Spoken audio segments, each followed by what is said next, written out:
नमस्कार, प्रखर राजपूत को देख रहे हैं आप और आज तारीख 10 अगस्त साल 2025 और इजराइल, फिलिस्तीन, लेबनान समेत पूरी दुनिया की खबरों के साथ एक बार फिर से आपके सामने हाजिर हुआ हूं। इस वीडियो में हम आपको बताएंगे कि भारत एक ऐसा डिफेंस सिस्टम खरीदने जा रहा है जिसके बाद चाहे अमेरिका के हथियार हो चाहे पाकिस्तान के हथियारों, किसी का जोर भारत के ऊपर नहीं चलेगा। वहीं गजा से बड़ी अपडेट निकल के सामने आई है।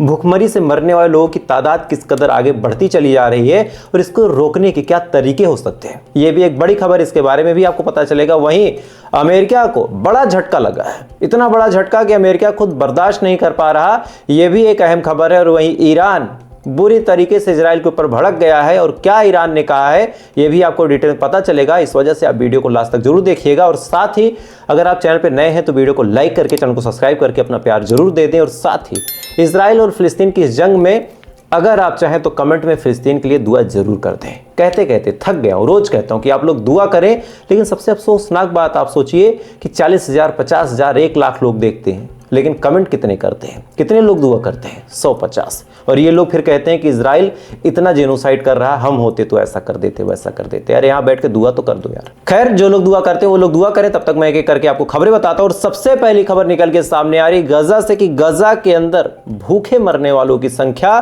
217 पहुंच चुकी है। 217 के करीब लोग ऐसे हैं जो पिछले एक हफ्ते में भूख से अपनी जान गंवा बैठे हैं। और सबसे अफसोसनाक और सबसे मनहूस खबर इस पूरी घटना की यह है कि 100 के करीब लोग ऐसे हैं, 100 के करीब लोग ऐसे हैं जिनकी मौत भूख से हुई और ये 100 बच्चे थे। 217 में से मरने वाले जो 100 थे वो बच्चे थे, मजलूम थे, मासूम थे। उनको मार दिया भूख से तड़पा तड़पा के। अच्छा, मदद भी आई तो मदद में क्या हुआ वो भी जब आप जानेंगे तो जानने के बाद कहेंगे कि यार शायद इन लोगों की किस्मत ही खराब है। आज पहली बार किस्मत शब्द का इस्तेमाल कर रहा हूं, क्यों आप जानिए। बहुत सारे न्यूज चैनलों ने आपको कल बताया कि भाई गजा में तो भर भर के मदद आई, गजा में इस कदर मदद आई कि लोग पागल हो गए खुशी के मारे। लेकिन खुशी के मारे लोग पागल नहीं हुए थे। जिस भगदड़ को वो लोग देख के बता रहे थे कि खुशी के मारे लोग पागल हो गए हैं, असल में कहानी कुछ और थी। जब मदद गिर रही थी उस दौरान लोग वहां पे जाके इकट्ठा हो गए। इकट्ठा होने के बाद दिक्कत ये थी कि लोगों की भीड़ ज्यादा थी, जगह कम थी, सफोकेशन हुआ। उसके बाद एक बक्सा जो खाने का था पैराशूट के माध्यम से गिर रहा था, एक बच्चे के ऊपर गिर गया। इससे पहले कि उस बच्चे को बचाया जा सकता, इससे पहले कि उस बच्चे को कोई मदद की जा सकती, दबने की वजह से उस बच्चे की मौत हो गई। क्योंकि आप सोचिए कि आसमान से गिरता है, भले ही पैराशूट हो, पैराशूट बस स्पीड थोड़ा सा कम करता है, जीरो नहीं कर देता।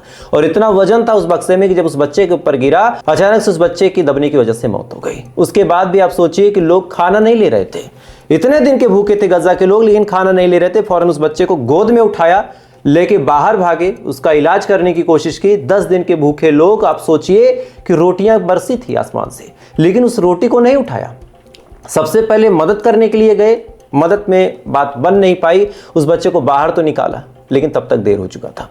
खैर, अगली खबर का रुख करते हैं। अगली खबर, पहली बार ऐसा हुआ है कि यूएन सिक्योरिटी काउंसिल अचानक से आपातकाल बैठक बैठा रही है। और इस बैठक का सबसे अहम मुद्दा यह होगा कि इजराइल क्या गाजा को कब्जा कर लेगा, और अगर करने जा रहा तो फिर उसकी रोकथाम के क्या उपचार है। पहली बार यूएन मीटिंग बैठा रहा है। अगर यही मीटिंग, मैं बार बार कहता हूं कि ये लोग जो बोल्ड एक्शन अब लेने की सोच रहे हैं और सोचने में भी इनकी फट रही है, ये ले नहीं पा रहे, बस सोच रहे हैं। लेकिन आप सोचिए अगर ये चीज आज के 1 साल पहले कर देते, 1 साल पहले ये लोग ये बात सोच लेते तो शायद तस्वीरें दूसरी होती। बहरहाल मीटिंग बैठी है। इस मीटिंग का अहम मुद्दा यह होगा कि गाजा को कब्जा करने का इजराइल जो ख्वाब देख रहा है उसको कैसे रोका जाए, इजराइल को कैसे समझाया जाए। क्या वहां पे सैन्य कार्रवाई अब यूएन कर दे, या फिर कोई टैरिफ, कोई सेंक्शंस लगा के रोके, या फिर कोई और मामला। तमाम तरीके के पहलू पे इस पे बातचीत होगी, लेकिन अभी तक इजराइल को रोकने का कोई कामयाब तरीका निकाला नहीं जा सका है। किसी ने भी कामयाब तरीका इख्तियार नहीं किया है। ईरान ने भी कुछ खास बड़ा बयान दिया नहीं है, ईरान ने भी कुछ खास कहा नहीं कि हम ये कार्रवाई करेंगे, वो कार्रवाई करेंगे। बस ईरान ने क्रिटिसाइज कर दिया है, रसिया ने भी क्रिटिसाइज कर दिया है, बाकी कुछ देशों ने भी निंदा कर दी है। लेकिन किसी ने भी इजराइल को धमकी नहीं दी, किसी ने खुला चैलेंज नहीं दिया कि अगर तुम ऐसा करते हो तो ये होगा, या फिर हम तुम्हारे ऊपर हमला कर देंगे। और यही दुनिया के जो सूरत हाल हैं, वो चाहे अरब कंट्रीज के हों, चाहे बाकी जो अलग अलग कंट्री हैं उनके हों, चाहे मुस्लिम देश हो, चाहे यहूदी देश हो, चाहे क्रिश्चियन देश हो, कोई भी देश हो, किसी ने भी धमकी नहीं दी। सबने कहा कि ये गलत है। तो गलत कहने से काम चल जाएगा क्या, ये सवाल मैं आप पे छोड़ता हूं। खैर, अगली खबर को रुख करते हैं। अगली खबर हिजबुल्लाह से निकल के सामने आ रही कि हिजबुल्लाह को डिसआर्म करने के लिए लेबनान की सरकार लगातार कोशिशें कर रही है। लगातार हिजबुल्लाह से बातचीत कर रही, लगातार ये कह रही कि तुम हथियार छोड़ दो, नहीं तो अमेरिका और इजराइल हमारे ऊपर हमला कर देंगे, और हिजबुल्लाह के ऊपर प्रेशर बनाया जा रहा, कभी सेना द्वारा, कभी इमोशनल ब्लैकमेल करके, कभी अपनी जनता की जान का हवाला देके। यानी वो तमाम कोशिशें लेबनान की सरकार कर रही कि हिजबुल्लाह चाहे जैसे हथियार छोड़ दे और अमेरिका और इजराइल खुश हो जाए। लेकिन हिजबुल्लाह इस बार जिद पकड़ के बैठा है और कह रहा है कि ये मेरे वजूद की लड़ाई है, अगर एक बार मैं हथियार छोड़ दूंगा तो फिर इजराइल अपने पे आ जाएगा, इजराइल लेबनान भी कब्जा कर लेगा, और तुम्हारी क्या हैसियत, तुम तो 4 साल 3 साल में वैसे भी चले जाओगे। अब क्या हुआ कि जब प्रेशर बनाया गया लेबनान की सरकार द्वारा, तो फिर लेबनान के लोग सड़कों पर उतर गए। इसके बारे में मैंने आपको बताया था। अब यहाँ पे एक बड़ा पहलू बदला है। दरअसल पहली बार इस मामले में ईरान ने एंट्री मार ली, क्योंकि ईरान के जो ताल्लुकात हैं वो हिजबुल्लाह से ज़्यादा है, हमास से कम है, हिजबुल्लाह से ज़्यादा है। उसके पीछे कारण ये है कि ईरान के कई सारे ऐसे लीडर हैं जिनका रिश्ता लगता है हिजबुल्लाह के नेताओं से, कई सारे ऐसे बहन बेटी वाला संबंध है, आप समझ लीजिए। तो ईरान पहली बार इस मामले में एंट्री मारता है, और ईरान ने कहा कि अगर हिजबुल्लाह को डिसआर्म करने की कोशिश लेबनान की सरकार कर रही है तो ये गलत है, और हम हिजबुल्लाह के साथ खड़े हैं। अब इसका क्या मतलब है? इसका मतलब ये है कि हिजबुल्लाह को ताकत और पैसा देने की कोशिश ईरान फिर करेगा। फिर से ईरान हिजबुल्लाह को उसी मुस्तैदी के साथ खड़ा करेगा जैसे पहले हिजबुल्लाह अपने परचम को लहरा रहा था। और इसी चीज को देखते हुए आज इजराइल ने फिर सीजफायर तोड़ दिया। ये 518वीं बार सीजफायर तोड़ने का काम इजराइल ने किया। आज फिर लेबनान के अंदर बड़ा हमला किया, एक आदमी को मार दिया, और मारने के बाद इन्होंने क्या तर्क दिया, वो तर्क आप सुनेंगे तो सुनने के बाद आप हंसेंगे भी, ताज्जुब भी करेंगे और गाली भी देंगे। हुआ क्या, आज इन्होंने हमला किया, हमला करने के बाद एक को मार दिया। सवाल इनसे पूछा गया भाई क्यों मारा? तब इन्होंने कहा कि जो आदमी था वो हिजबुल्लाह का था, और इसने हमारे आईडीएफ के जवानों की जानकारियां इकट्ठा की। ये हमारे सैन्य ठिकानों पे घूम रहा था, उन सैन्य ठिकानों पे जो हम जमा के बैठे लेबनान के अंदर, लेबनान पे जो हमने कब्जा कर रखा है वहाँ पे ये घूम रहा था, और ये हमारी जानकारियों को इकट्ठा कर रहा था। और जानकारियों को इकट्ठा करना सीजफायर के कायदे कानून के खिलाफ है। इसका मतलब ये कोई प्लान कर रहा था, और यही वजह है कि हमने इसको मार दिया। यानी क्या तर्क दिया कि ये जो शख्स है वो हमारे आसपास घूम रहा था और ये सीजफायर का उल्लंघन है, इस वजह से हमने सीजफायर तोड़ के गोली मार दी। ये तो इजराइल का बयान है। और लेबनान की सरकार इजराइल से सवाल पूछने के बजाय अपने हिजबुल्लाह संगठन से कह रहे कि तुम हथियार छोड़ दो, तुम्हारी वजह से हो रहा है। यानी वो तो मारेगा, वो मारेगा, उसको तुम छोड़ दो, तुम शांत बैठ जाओ, तुम घर में बैठो, बाहर वाला तुमको मारेगा, तुम घर में अंदर कमरे में रहो। ये लेबनान की सरकार कर रही, और इसी वजह से ईरान बुरी तरह भड़का हुआ है लेबनान की सरकार के ऊपर, और इधर लेबनान के जो लोग हैं वो भी भड़के हुए हैं कि इस तरह से दोगलेपन की राजनीति क्यों चल रही है।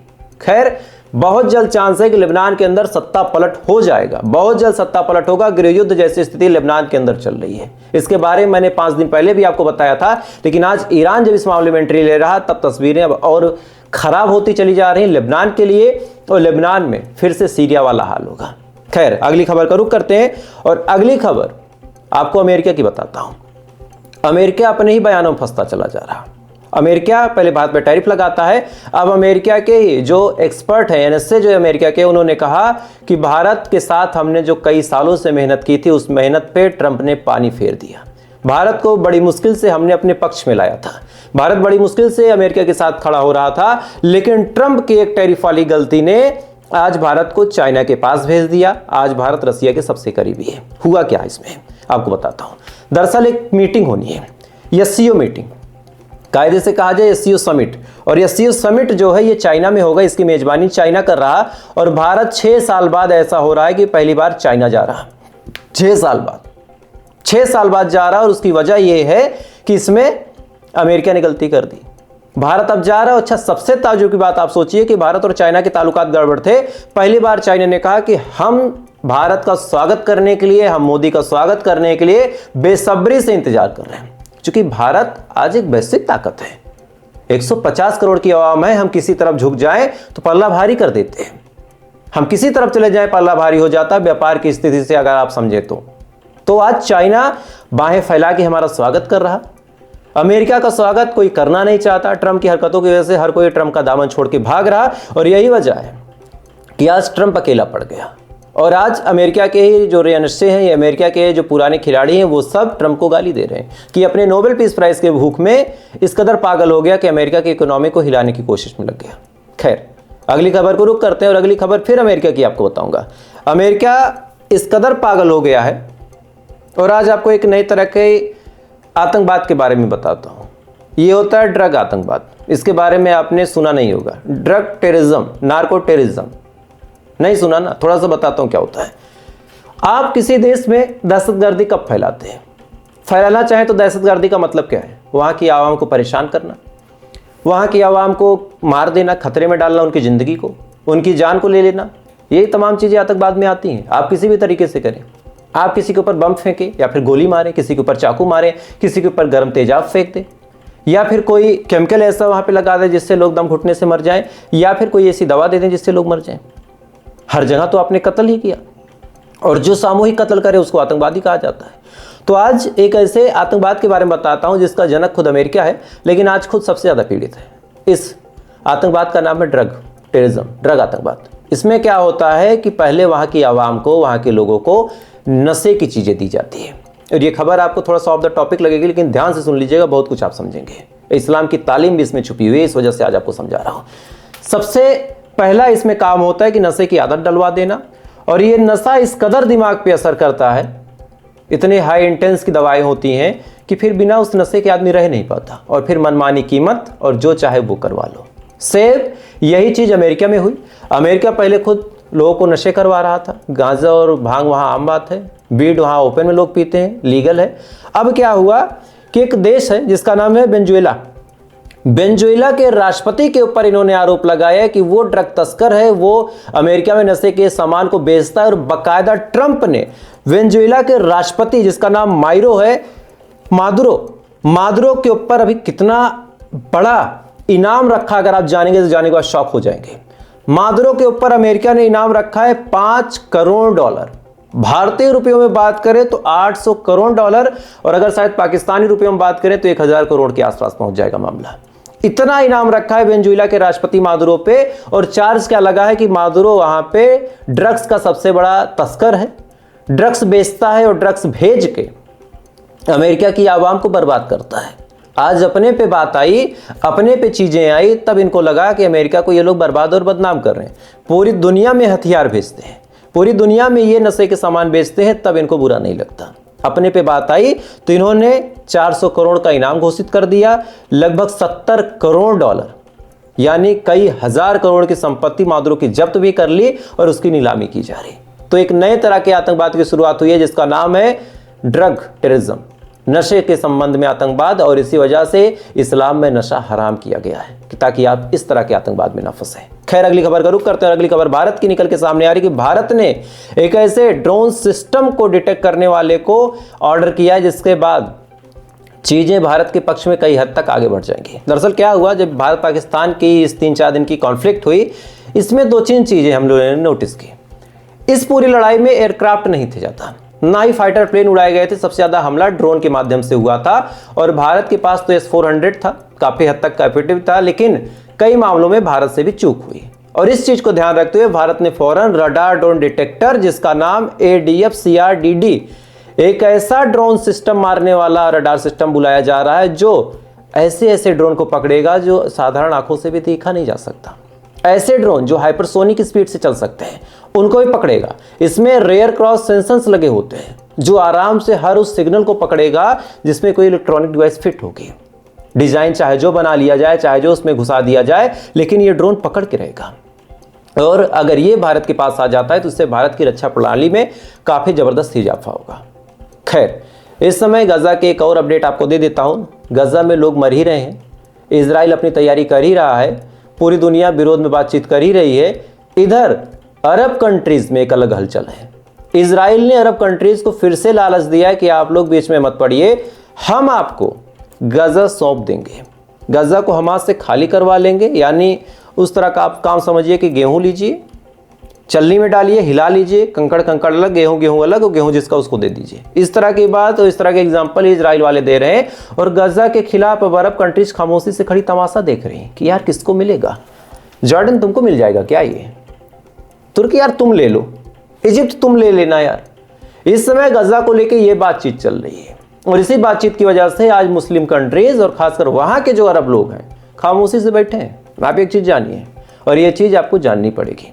खैर, तो फिलहाल ये थी पूरी खबर। इस खबर के बारे में आपकी क्या राय कमेंट कीजिएगा। वीडियो अच्छा लगा लाइक सब्सक्राइब करके अपना प्यार दे सकते हैं। बाकी थोड़ी देर बाद आपसे फिर मुलाकात होगी इजराइल फिलिस्तीन लेबनान सहित पूरी दुनिया खबरों के साथ। तब तक आप अच्छे रहें, खुश रहें, ऊपर वाला हिफाजत करें।